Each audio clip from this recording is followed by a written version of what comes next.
नमो नमः. चाटे शिक्षण समूहाच्या संस्कृत पाठमालेमध्ये आपलं स्वागत आहे. आज आपण संस्कृत गद्य आणि पद्य यावर सविस्तर चर्चा करणार आहोत. या पाठमालेच्या भागामध्ये जे पूर्वीचे पाठमालेचे भाग आपण पाहिले त्यामध्ये आपण व्याकरण, लेखन कौशल, त्याचे गुण किती असतात, ते लिहिण्यासाठी आपण काय काय केलं पाहिजे, वाच्य परिवर्तन किंवा धातुसाधित विशेषणांचा भाग आपण बघितला, धातुसाधित अव्यय म्हणजे काय ते आपण माहिती करून घेतलं, सूचनेनुसार कृती कुरुतमध्ये किती प्रश्न येतात, काय येतात, संख्यावाचक विशेषण काय असतं, या सगळ्यावर आपण सविस्तर चर्चा केलेली आहे. आता यानंतरचा भाग येतो तो म्हणजे गद्य आणि पद्य. खरं तर त्याला महत्त्व आहे भरपूर, पण तो बऱ्यापैकी आपल्याला सोपा वाटत असतो. त्यामुळे आपण थोडी आता चर्चात्मक स्वरूपात यामध्ये आपण विचार करणार आहोत. गद्यामध्ये काय लिहिता येईल, पद्यामध्ये काय आपल्याला व्यवस्थित लिहिता येईल, अचूकपणा कसा आणता येईल, या सगळ्यावरच आपण चर्चा करणार आहोत. तर आपण जर पाहिलं, जर आपण प्रश्नपत्रिकेचं स्वरूप बघितलं तर साधारण आपण चर्चा करूया पहिल्यांदा की प्रश्नपत्रिकेच्या स्वरूपामध्ये काय काय असतं. गद्य आणि पद्य, संपूर्ण आणि संयुक्त यांना स्थान किती आहे, या सगळ्याचाच विचार आपण करायचा आहे. तर प्रश्नपत्रिकेचं जर स्वरूप बघितलं तर पहिला प्रश्न जो आपला येतो तो पहिला प्रश्न सुगम संस्कृत, ज्यामध्ये चित्रपद कोश असतो, त्यानंतर समयलेखन असतं आणि संख्यालेखन असतं. समयलेखन लिहिताना उचित मेलनम कुरुत हा प्रश्न संपूर्ण आणि संयुक्त दोघांसाठी सुद्धा एकसारखाच आहे. फक्त गुणांचं थोडंसं डिस्ट्रीब्युशन जे असतं, गुणांची जी थोडी इकडं तिकडं जे भाग होतात ते थोडे कमी जास्त होऊ शकतात, पण जो भाग विचारायचा आहे त्यामध्ये पहिला प्रश्न असतो चित्रपदकोश, मग संख्या आणि मग समयलेखन. बरोबर आहे. सोपं त्यामध्ये काय करून दिलेलं आहे तर तुम्हाला चित्रपदकोश तर पूर्ण पुस्तक तुमच्याकडे सतत असतंच, त्यातलेच तुम्हाला चित्रपदकोशला प्रश्न विचारले जातात, त्यामुळे त्याच्यात घाबरण्यासारखं काही नाही आहे. फक्त याच्यामध्ये अचूकता आली पाहिजे. लक्षात येते का बघा. म्हणजे समीकरह म्हणजे स्त्री, तर मग समीकरह लिहिताना मला पहिली वेलांटी आहे का दुसरी आहे, यामध्ये आपण दोलायमान अवस्थेत जातो. यानंतर आपल्याला जिथं रस सांगितलेले आहेत म्हणजे कषाय, मधुर, तिक्त, लक्षात येते का बघा. तर ते जे आपण बघतो त्यावेळेला आपण हमखास आवळ्याबद्दल लिहिलं की आम्ल लिहायचं सोडून आपण आवळ्याविषयी लिहून ठेवतो. बरोबर आहे काय. तर आवळ्याचं नाव विचारलेलं नाही, अमलकम असं विचारलेलं नाही, त्याचा रस कोणता हे आपल्याला विचारलेलं आहे. त्यामुळे आपण त्याच्या रसाविषयी व्यवस्थित विचार करायचा आहे. लक्षात येते, व्यवस्थित कळते का बघा. त्यानंतर आपण समयलेखन आणि संख्यालेखन या दोन भागांकडे जातो. समयलेखन आपल्याला जेव्हा बघायचं असतं तेव्हा समय म्हणजे 5 वाजून 5 मिनिटं झाली तर अधिकचा वापर केला पाहिजे. त्यानंतर जर 5 मिनिटं कमी असतील तर पुढचा अंक येतो बघा. 7:55 म्हटलं तर आपण काय लिहिणार तर 55 म्हणजे 5 मिनिटं कमी आहेत, कितीला 8ला, तर अष्टवादनम, 55 अष्टवादनम, या गोष्टींचा विचार करा. बाकी याच्यामध्ये काही नाही आहे आणि जोड्या जुळवायच्या असल्यामुळे फक्त आपल्याला समोर दिलेलं असतं ते फक्त आपल्याला बघून लिहायचंय, फक्त ते करेक्ट लिहायचंय, त्यामध्ये कुठलीही चूक होता कामा नये. हा भाग लक्षात आला असेल. संख्यांमध्ये सुद्धा पुन्हा मी तेच सांगते की 20 लिहायचं असेल तर तला पहिली वेलांटी विसर्ग, 63 लिहायचं असेल तर श तचा पाय मोडा. हे सगळ्या या गोष्टी लक्षात ठेवत चला. या छोट्या छोट्या चुका तुमचा मोठा घात करू शकतात. तुम्हाला बऱ्याच गुणांना तुम्ही मुकू शकता. म्हणजे इतकं सोपं असतं. म्हणजे आता हे संपूर्ण संस्कृतचा जर विचार केला तर वरचे 4 गुण, त्यानंतर 2 आणि त्यानंतर 2 म्हणजे 8 गुणांचा प्रश्न आहे. आणि जर संयुक्तचा विचार केला तर पहिल्यांदा 3, त्यानंतर 2, 1 म्हणजे 6 गुणांचा प्रश्न आहे. कमी नाही आहेत हे प्रश्नाचे गुण. बरोबर आहे. म्हणजे 8 गुण तुम्हाला नुसतं एवढं साधं सोपं काहीतरी लिहिलं की तुम्हाला 8 आणि संयुक्तला 6, 40 पैकी 6 गुण आणि इकडं 80 पैकी 8 गुण मिळणार आहेत. म्हणजे हे साधे सोपे कमी असणारे गुण नाही आहेत. त्यामुळे याच्यावर चांगला विचार करा। हा एक भाग झाला। त्यानंतर आपण गद्य विभागाकडे वळतो। गद्य विभागाचा विचार करायला गेलो आपण तर संपूर्णसाठी गद्यांशम पठित्वा निर्दिष्टः कृतिः कुरुतः हा जो प्रश्न आहे त्याच्यामध्ये 7 गुणांचा प्रश्न पहिला असतो, दुसरा पण गद्यावरती आधारित 7 गुणांचा प्रश्न आहे। लक्षात येते का बघा, 7 आणि 7 14 गुणांचा प्रश्न आपल्याला केवळ गद्यांवरती असतो, गद्य विभागावरती असतो, म्हणजे फक्त प्रश्नोत्तर लिहायचे। त्यानंतर सरलार्थ लेखनचा प्रश्न 4 गुणांचा तो वेगळा, माध्यम भाषेया उत्तरम लिखतो तो 2 गुणांचा वेगळा, बरोबर आहे। म्हणजे 7 आणि 7 14, 14 आणि 4 18, 18 आणि 2 20, म्हणजे एकूण 20 गुणांचा आपला गद्याचा अभ्यास करायचा आहे आपल्याला। आता यामध्ये जर गद्यांचा विचार तुम्ही करायचा झाला तर साधारणपणे एक संवाद तुम्हाला येतो आणि एक साधा उतारा येतो। या 2 गोष्टी लक्षात ठेवा की एक संवादावर आधारित, मग संवाद आहेत किती तुम्हाला, परमाणु स एव परमाणु हा एक संवादाचा पाठ आहे आणि प्रतिपदम संस्कृतम हा एक संवादाचा पाठ आहे। म्हणजे या दोन्हीपैकी आपल्याला कुठल्या तरी एकावर येऊ शकतं, हे पहिल्यांदा लक्षात घ्या। मग आता याच्यावरती परत टप्पे केलेले आहेत बघा। कुठले कुठले टप्पे आपल्याला दिसतात तर एक म्हणजे अवबोधनम, बरोबर आहे, एक अवबोधनम आहे। त्या अवबोधनम नंतर आपल्याला शब्दज्ञानावरती प्रश्न असतो संपूर्णला, आणि त्यानंतरचा तिसरा टप्पा म्हणजे घटनाक्रमानुसार फेरमांडणी करा, म्हणजे क्रमानं योजा, किंवा दुसरा प्रश्न असतो रेखाचित्राचा। आता सगळ्यात महत्त्वाची गोष्ट म्हणजे ही जी रेखाचित्र येतात ती रेखाचित्र आपल्या पुस्तकामध्ये आपल्या जे पाठ आहेत त्या पाठांवरती जी रेखाचित्र आहेत त्याच्या व्यतिरिक्त कुठलाही प्रश्न विचारला जात नाही। मनाची रेखाचित्र कुणीही करून तुम्हाला देणार नाही। रेखाचित्र करत असताना ती पुस्तकामधलीच येतात, हे लक्षात ठेवा। लक्षात येते? तर अशा रीतीने आपल्याला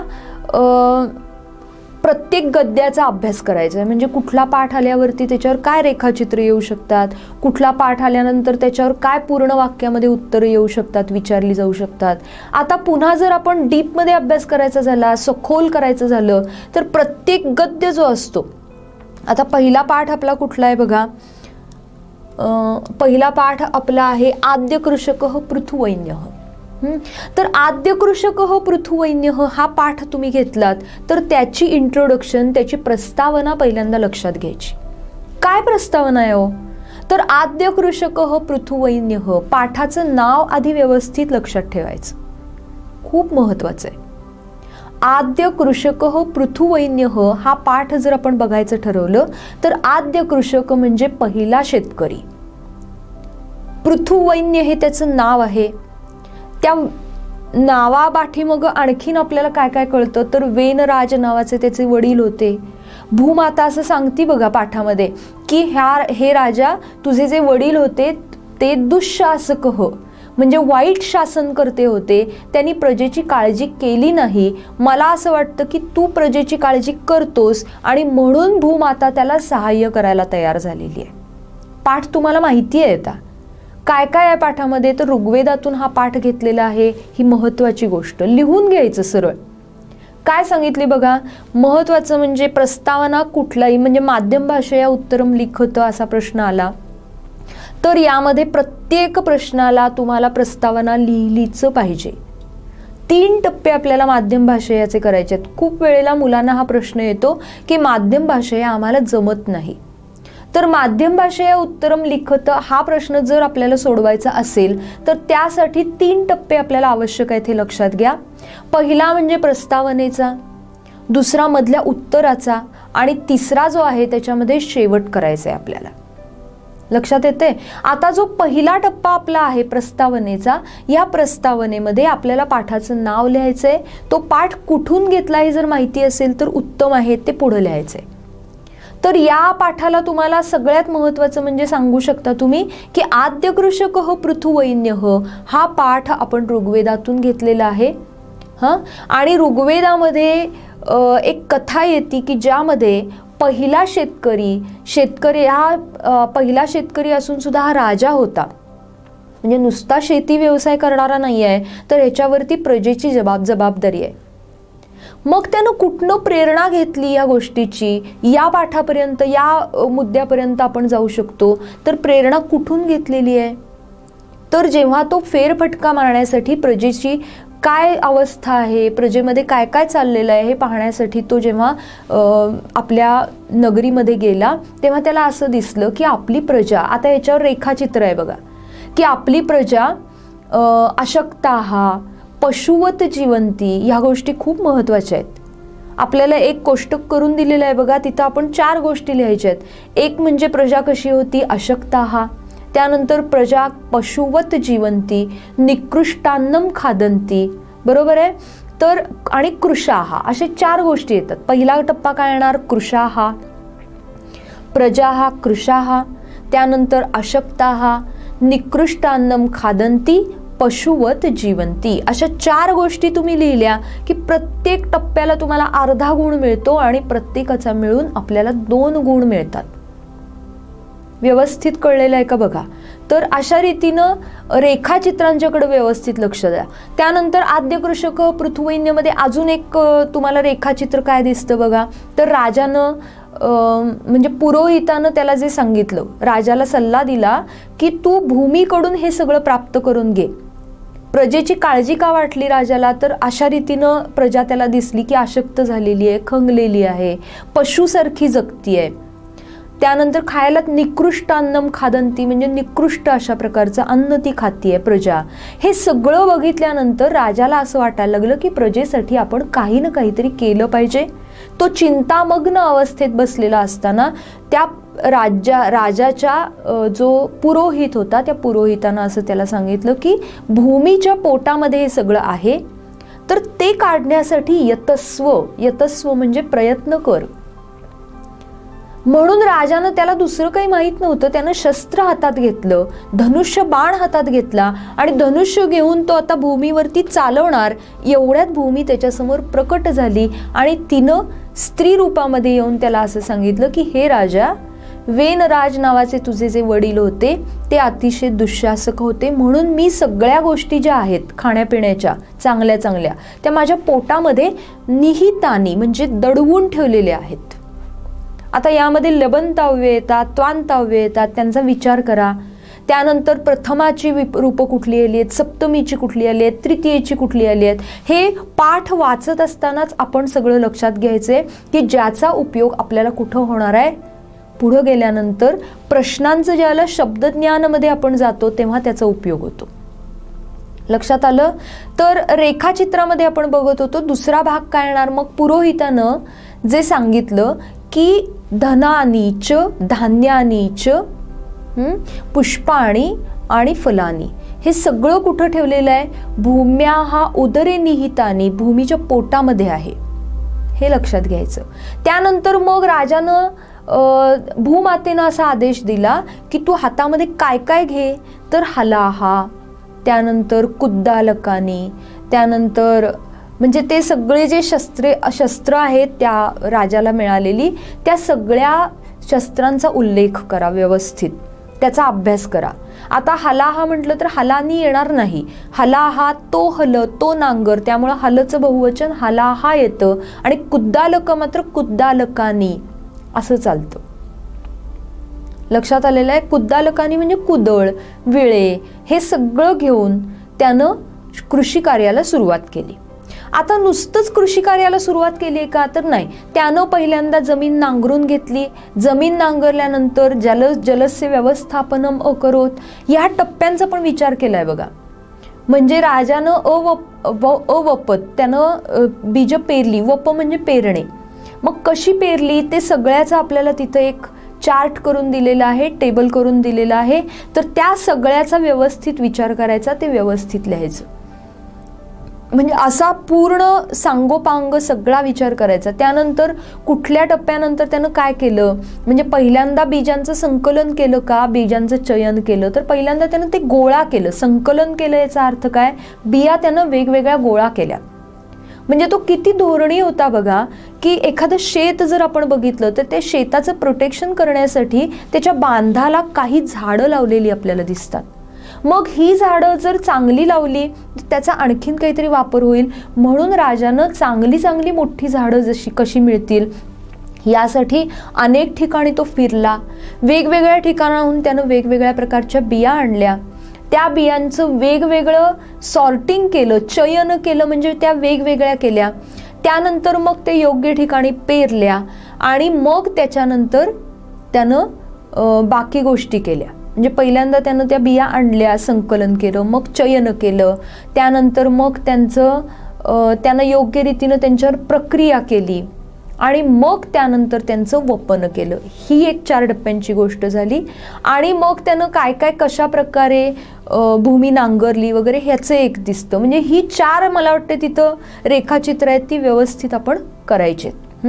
त्यानंतर मग सूचनानुसारम कृती कुरुतचा आपण अभ्यास केलेला आहे. पाठाच्या खाली जे जे काही असेल त्या सगळ्याचा अगदी एक न एक गोष्टीचा व्यवस्थित अभ्यास करा. हे तुम्हाला खूप लाभदायक आहे. जर तुमची इच्छा असेल, म्हणजे मला वाटतं प्रत्येकाला असं वाटतं की आपल्याला 100 पैकी 100 गुण आपल्या मार्कलिस्टवर दिसावेत, जे आपल्याला मिळतं गुणपत्रिका. तर त्यावरती जर 80 पैकी 80, 100 पैकी 100 हवे असतील तर त्यासाठी तुम्ही पाठाचं, संस्कृतसाठी तरी मी सांगते की पाठाचा सखोल अभ्यास करा. पाठापेक्षा वेगळं काही येणार नाही. समास पाठातलेच येणार आहेत, समानार्थी शब्द पाठातलेच येणार आहेत, त्यानंतर विरुद्धार्थी शब्द पाठातलेच येणार आहेत, सूचनानुसारम कृती कुरुत आपल्या धड्याखालचंच येणार आहे, माध्यम भाषेया उत्तरम लिखत पाठाखालचंच येणार आहे. म्हणजे वेगळं काही तुम्हाला विचारणारच जर नाही आहेत तर तुम्ही का म्हणून वेगळा अभ्यास करायचा आहे? काहीही करायची गरज नाही आहे, ते छान करा. बरीच मुलं असं विचारतात की कुठलं पुस्तक आणि मी रेफर करू. काही गरज नाही आहे. आपल्या पुस्तकाचा सुंदर अभ्यास करा, तेवढे मार्क तुम्हाला व्यवस्थित पडतात. विश्वास ठेवा माझ्यावर. तर प्रत्येक प्रश्नाचा अभ्यास व्यवस्थित करा आणि जे काही आपण परीक्षा देतो त्यावेळेला तयारी करून जावा आणि त्या वेळेला लक्षात घ्या की आपल्याला आपण कुठं चुकतोय, काय होते. हे जेवढं तुम्ही लक्षात घ्याल तेवढे तुम्ही सुधरत जाल. बाकीचं काहीच तुम्हाला वेगळं करायचं नाहीये. संस्कृतला तरी वेगळा काहीही अभ्यास तुम्हाला करायला लागत नाही.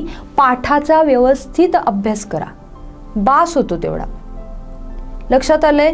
आता त्यानंतरचा आपला पाठ बघितला तर व्यसने मित्र परीक्षा कुठून घेतलाय हा? हितोपदेशातून घेतलेला आहे. व्यसन म्हटलं की त्याचा अर्थ काय होतो? संकट.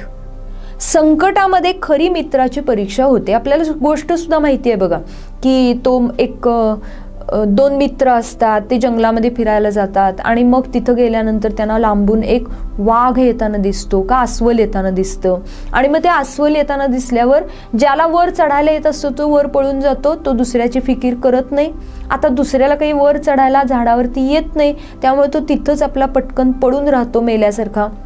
अस्वल येतं, त्याचा वास घेतं, त्याचा सगळा शरीराचा वास घेऊन कानापाशी वगैरे ते हुंगून सगळा वास घेऊन ते निघून जातं. त्याला काही फारसं त्याच्यात इंटरेस्ट राहत नाही. मग तो वरचा मित्र खाली उतरतो आणि म्हणतो, अरे काय सांगितलं त्या अस्वलानं तुझ्या कानामध्ये? तर तो म्हणतो की संकट काळामध्येच खरी मित्राची परीक्षा होती आणि असल्या खोट्या मित्रावरती विश्वास ठेवू नको असं सांगून ते अस्वल मला गेलं. तर ह्याला काय म्हणायचंय? व्यसनी मित्र परीक्षा. आता तुम्हाला ही कथा जी आहे ती उद्बोधक आहे. नारायण शर्मा ह्याचा कर्ता आहे. तर त्यानं काय सांगितलंय, त्यांनी काय ह्या कथेमधून सांगितलं, तर एक आपल्याला ह्याच्यामध्ये एक हरिण दिसतं जे अतिशय मवाळ, अतिशय गरीब स्वभावाचं आहे, पण छान गुटगुटीत झालेले, खाऊन पिऊन मजा करते. याच्यावरती खाण्यासाठी ज्याची इच्छा आहे असा एक त्या वनामध्ये राहणारा एक शृगाल म्हणजे कोल्हा आहे आणि हरणाचा जीवाभावाचा मित्र असणारा, खरा मित्र असणारा एक कावळा आहे. अशा या तिघांच्यावर आधारित असणारी ही कथा आहे. मग कथा तुम्हाला माहिती असती, पण कथेवरती प्रश्न पडले की आपण गांगरतो, तसं नको आहे. तर कथेचं पहिल्यांदा इंट्रोडक्शन लक्षात ठेवा की हितोपदेशातून घेतलेली कथा आहे, कोण करता आहे आणि याच्यातनं काय सांगितलंय, तर संकट काळामध्ये खरी मित्राची परीक्षा होते हा या कथेचा गाभा आहे. हे प्रस्तावनेमध्ये येऊ देत. काय लिहिणार तुम्ही? व्यसने मित्र परीक्षा या हितोपदेशामधून घेतलेल्या कथेमध्ये आपल्याला संकट काळामध्ये खरा मित्र आपल्याला कसा कळून येतो हे या कथेतून सांगितलेलं आहे. झाली प्रस्तावना. त्यानंतर मग तुम्हाला जो काही प्रश्न आला असेल त्याचं उत्तर व्यवस्थित लिहा. कथा सोपी आहे. म्हणजे कावळा येतो, कावळा आणि हरिण असतात, दोघं जण अरण्यात छान राहत असतात. मग ह्या हरणाला एक शृगाल म्हणजे कोल्हा पाहतो. शृगालाला समानार्थी शब्द म्हणजे जंबूक हे लगेच डोक्यात घ्यायचं. मग असा हा कोल्हा त्याला बघतो आणि त्याला असं वाटतं की ह्याचं मांस किती छान असेल, ह्याचं मांस आपल्याला खायला मिळालं पाहिजे. ही इच्छा मनात धरून तो त्याच्याबरोबर मैत्रीचं नाटक करतो. कावळा बऱ्याच वेळेला हरणाला असं सांगतो की तू याच्याशी मैत्री करू नको. अनागतम म्हणजे जो कोणीतरी आगंतुक आलेला आहे, जो आपल्याला त्याचं नाव गाव कुळ काही माहिती नाही, तर त्याच्याशी मैत्री न युक्ता असं तो सांगतो. मैत्री न युक्ता म्हणजे काय? मैत्री करणं योग्य नाही. पण हरणाला बिचारायला ते साधं भोळं असतं, त्याला ते काही पटत नाही आणि तो आपला त्याच्याशी मैत्री करतो. तो म्हणतो भांडू नका, आपण राहूया की एकत्र. तर राहतात ते. आणि मग पुढं एक शेत दाखवतो कोल्हा त्याला हरणाला.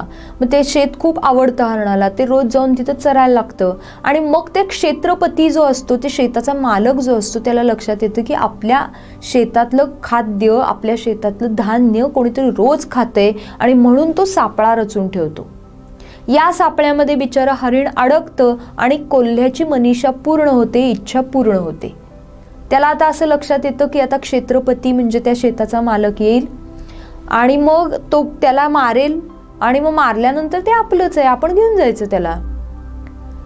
पण खरा मित्र कोण आहे? कावळा. कावळा येतो, कावळा त्याला मदत करतो आणि मग तो त्याला काहीतरी क्लुप्ती सुचवतो, एक कल्पना देतो आणि मग त्यातून ते शहाणं झालेलं हरिण पळून जातं. आणि मरतो कोण? तर कोल्हा. कोल्हा कसा मरतो?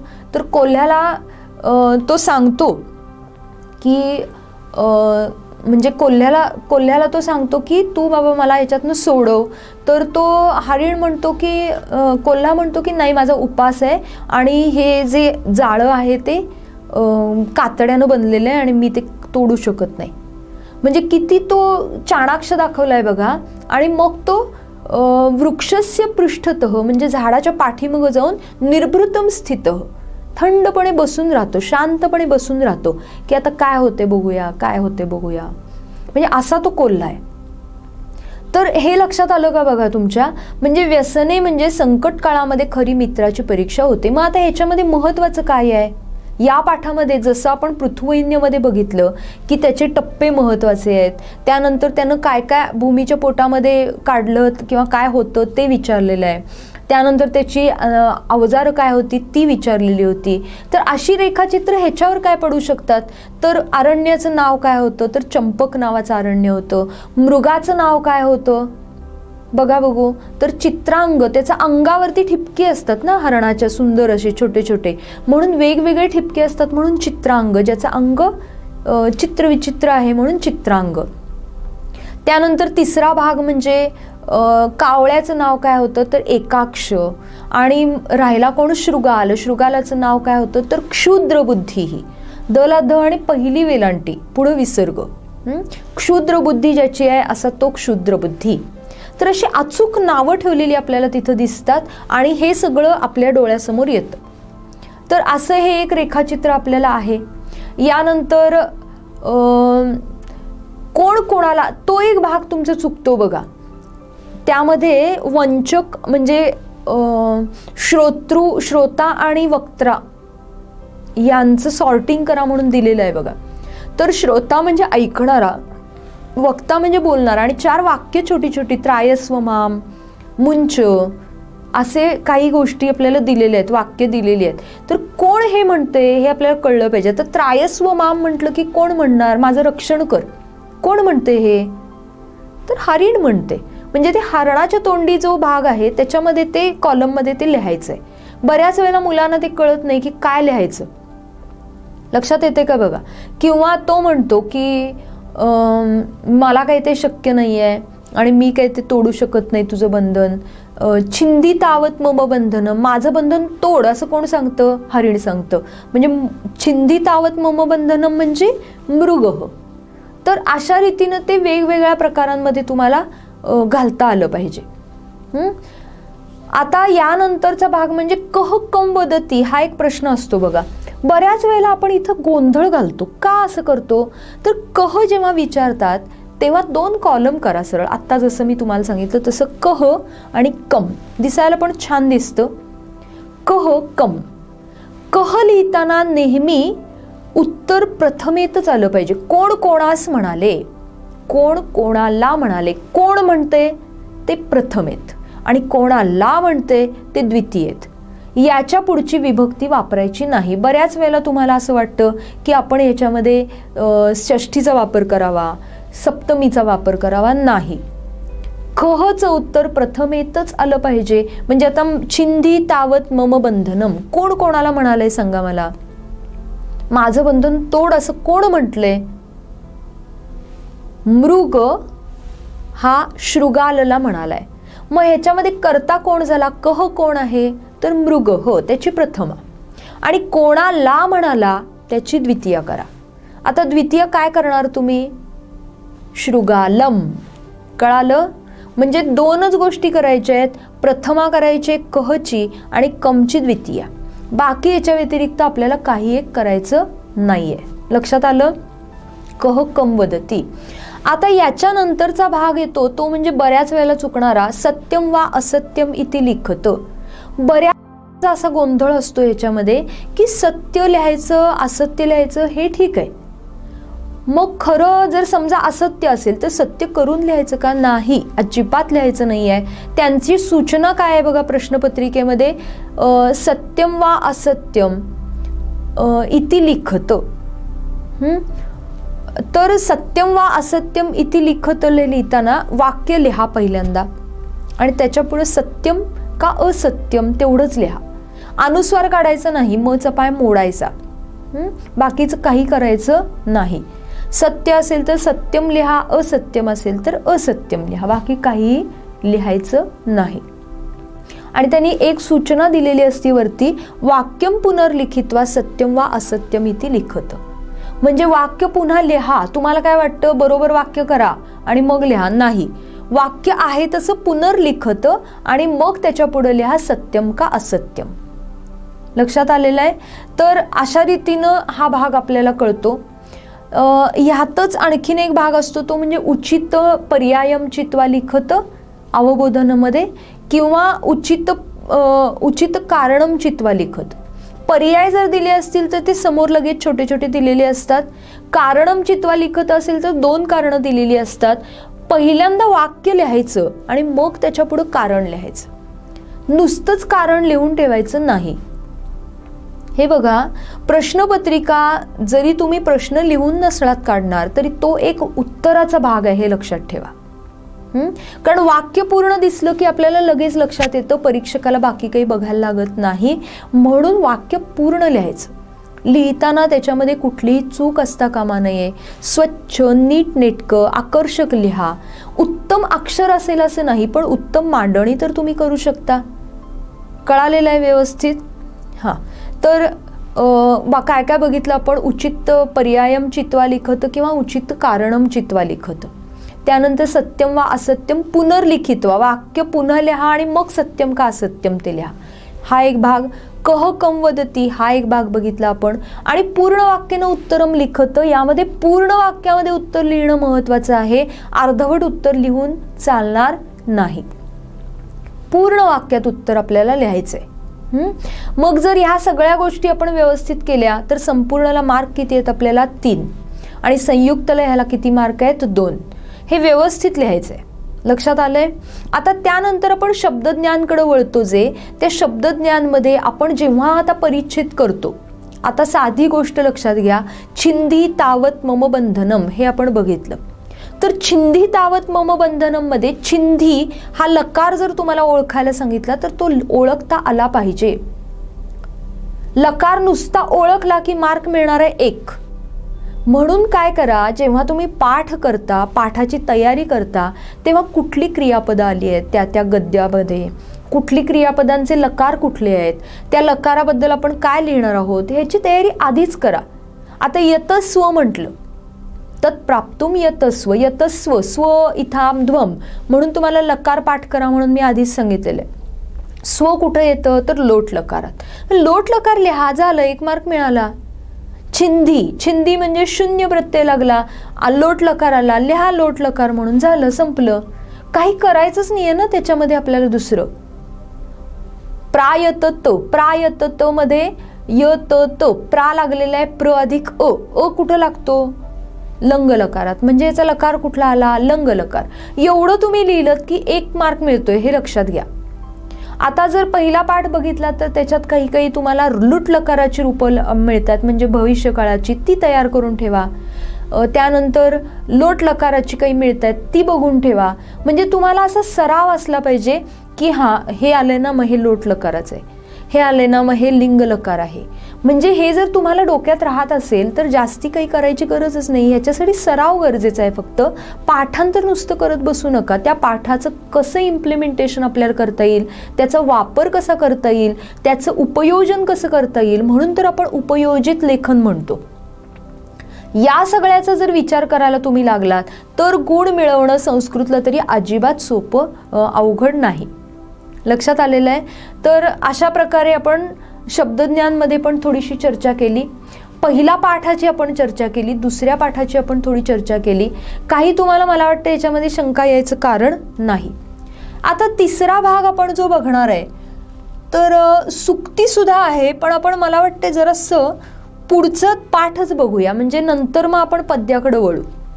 2 आपण पहिल्यांदा गद्य जे बघितले त्या गद्यांचा विचार जर केला तर आपल्याला रेखाचित्रांचा व्यवस्थित अभ्यास करायचा आहे.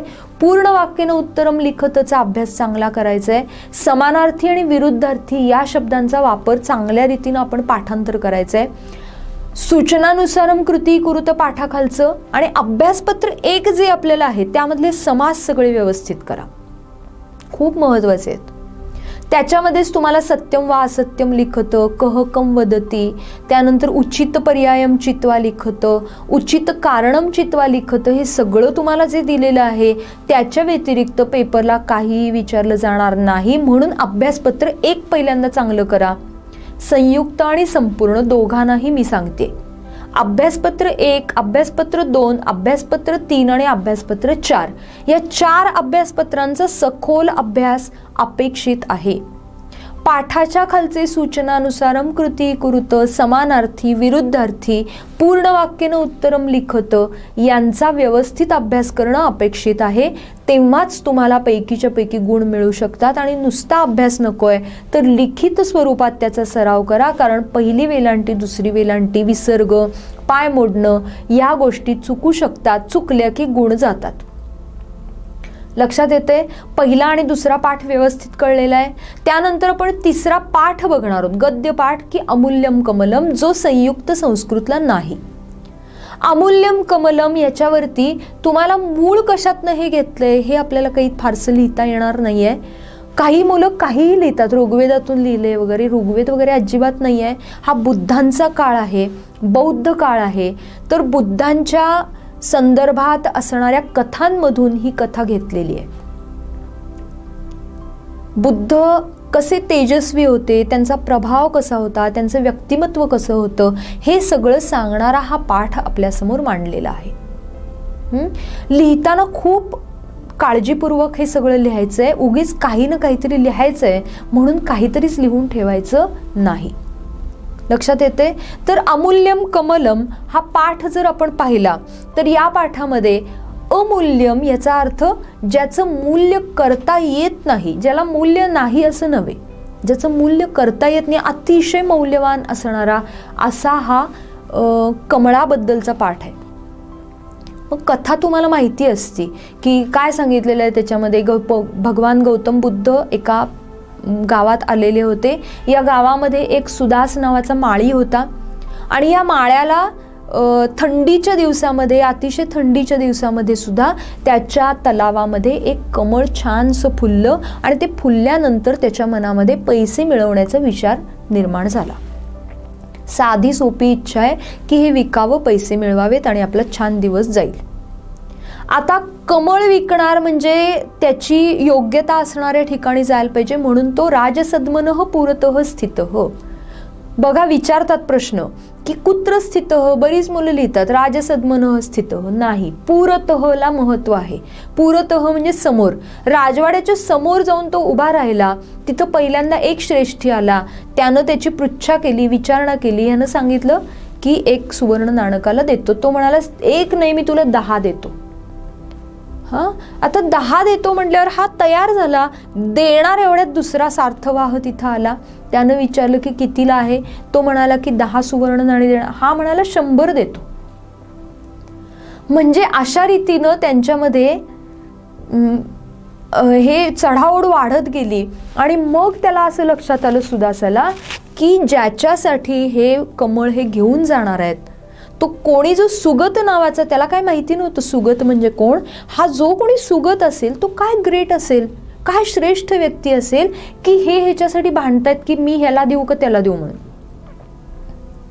तर त्यानं असं डिक्लेअर करून टाकलं त्या माळ्यानं की मला तुम्हाला दोघांनाही कमळ विकायचंच नाहीये.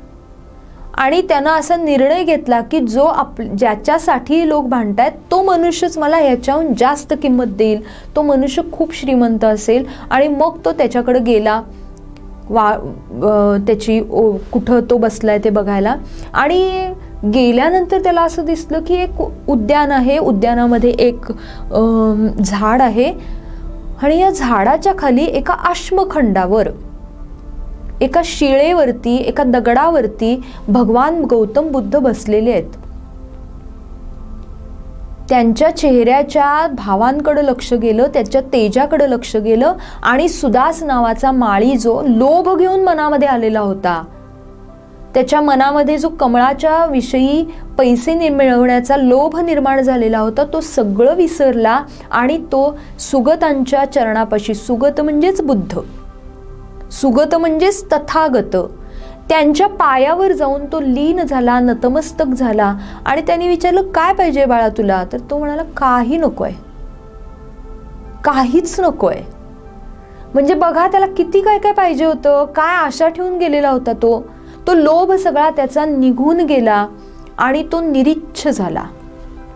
हे मर्म आहे या कथेचं की त्याला तो फोलपणा कळला की काही नसतं, पैसा पैसा म्हणजे काय असतं हे त्याला कळलं, त्याला ते ज्ञान झालं, त्याला ते ज्ञात झालं. आणि तो गौतम बुद्धांच्या पायांवरती नतमस्तक झाला आणि तो म्हणाला मला काही नकोय,